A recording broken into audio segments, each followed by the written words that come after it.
cima, São Paulo parece não ter fim. É a 6ª maior cidade do mundo, a 10ª mais rica e só a 25ª no ranking das melhores, que analisa a infraestrutura, perspectiva de crescimento e nível de bem-estar das pessoas. O contraste é grande. Rica, a cidade cresce para todos os lados, mas ainda não consegue atender às necessidades básicas de parte da população. A população cresceu, a infraestrutura não. Deveriam projetar um ambiente onde nós possamos realmente viver com qualidade de vida. Mais verde. Parques, fazer mais parques. Mais faculdade pra gente, mais oportunidade. Mais oportunidades para serviço, que o transporte fosse melhor. E educação também para conscientizar politicamente as massas para que elas possam cobrar das autoridades os serviços que essas têm o direito, têm o dever de prestar à sociedade, ao povo. Falta muito de tudo. Saneamento, moradia, transporte público, rios limpos. Falta planejamento. Como São Paulo tá impossível de viver, né? Tem muita mudança fácil que poderia ser feita. Eu acho que está aí na frente de todo mundo. A questão é fazer. Grandes cidades, a maioria são assim, né? Não. Cidade grande não é assim. Ela fica assim, caótica, de acordo com a história e com as escolhas que gestores e cidadãos fazem. Se eu for viajar por um país desenvolvido, se eu for numa cidade que nem Paris, Londres, Amsterdã, Berlim, ou Nova York, ou Washington, eu vou ver cidades que têm um nível de estruturação para o público muito grande.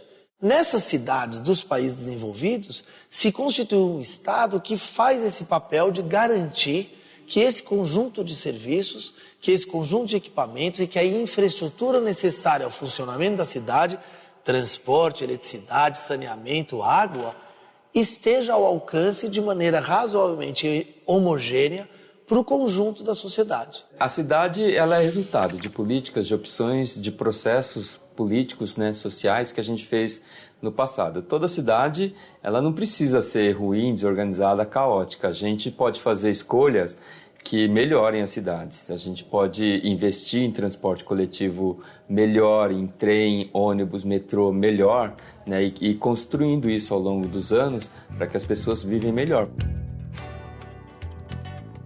Mundo afora, o homem cria soluções para melhorar as cidades. Mostra que é possível mudar. Seul, capital da Coreia do Sul. Em 40 anos, a população saltou de 3 para 10 milhões. E todos os indicadores sociais e econômicos são positivos. Ou seja, a cidade cresceu e as pessoas vivem muito melhor. Até os anos 90, o transporte público em Bogotá, capital da Colômbia, era um caos. Com ruas exclusivas e outras intervenções, o transporte coletivo virou prioridade. E hoje é modelo. Uma pesquisa sobre o trânsito realizada em 66 cidades do mundo mostrou também que há muito o que mudar. Com notas de 0 a 100, a grande maioria das cidades ficou com média 65, o que significa mais ou menos 2/3 dos objetivos. Só 2 cidades, Hong Kong e Amsterdã, tiveram nota acima de 80. A cidade ela é um processo de racionalização do ser humano, no sentido dele conseguir morar de maneira mais eficiente, menos impactante no espaço da natureza.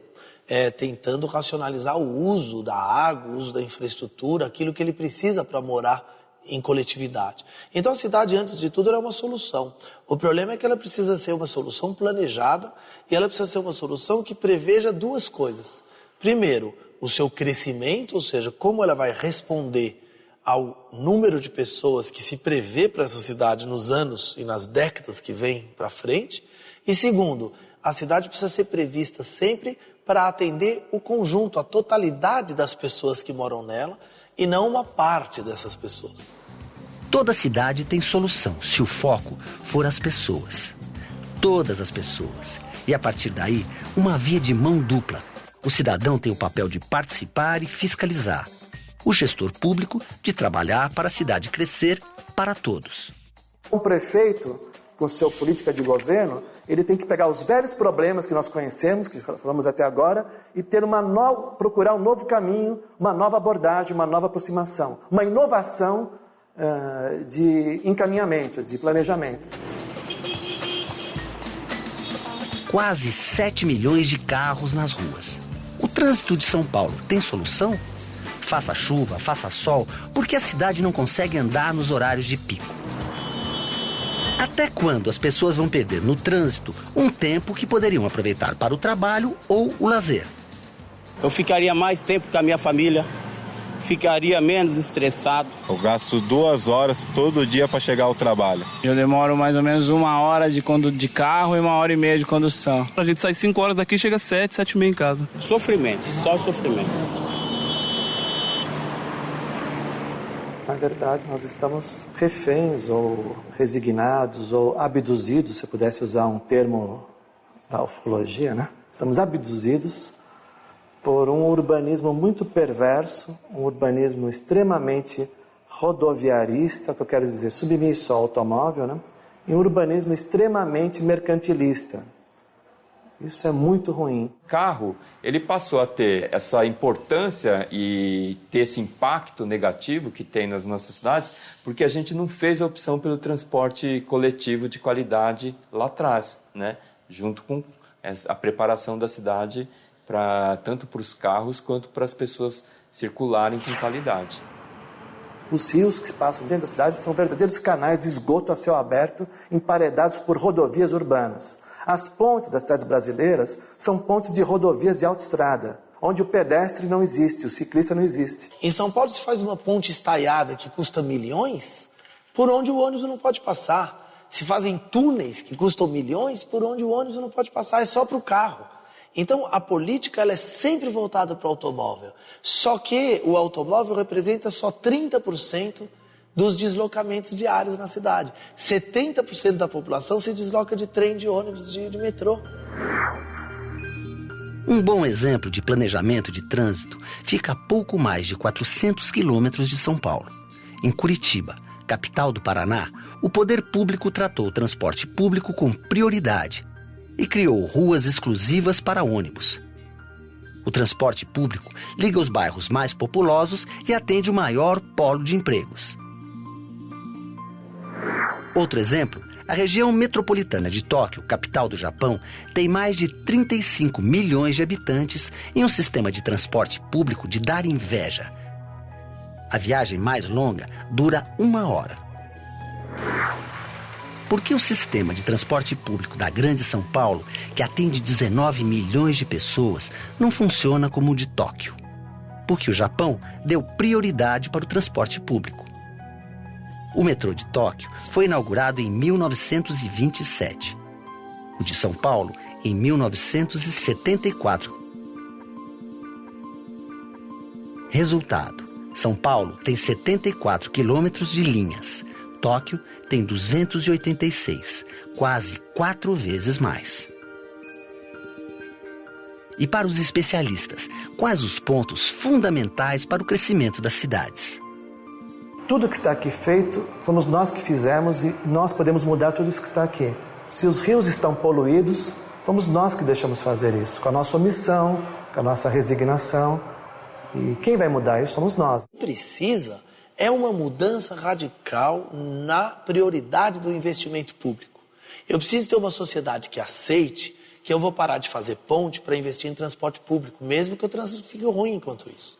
Eu vou ter que aceitar que os edifícios vazios nas grandes cidades, nos centros, possam ser destinados à habitação social. É importante elas participarem, as pessoas participarem para discutir o seu bairro, para discutir a sua cidade, porque é só assim que a gente vai conseguir encontrar caminhos, né, para soluções. Não adianta ficar esperando um prefeito, um vereador, um ministro iluminado que vai trazer a solução do nada, porque se ficar esperando não chega mesmo. Planejar é preciso. Se a cidade sabe para onde vai crescer, é um bom começo para decidir o que fazer. Grandes ou pequenas, as intervenções urbanas podem provocar enormes transformações. Em Seul, A renovação urbana foi tão profunda que um rio que estava coberto de asfalto foi recuperado e virou área de lazer. Em Valência, na Espanha, o rio que provocava enchente foi desviado para fora da cidade. E a área que ele ocupava no centro, transformada em parque.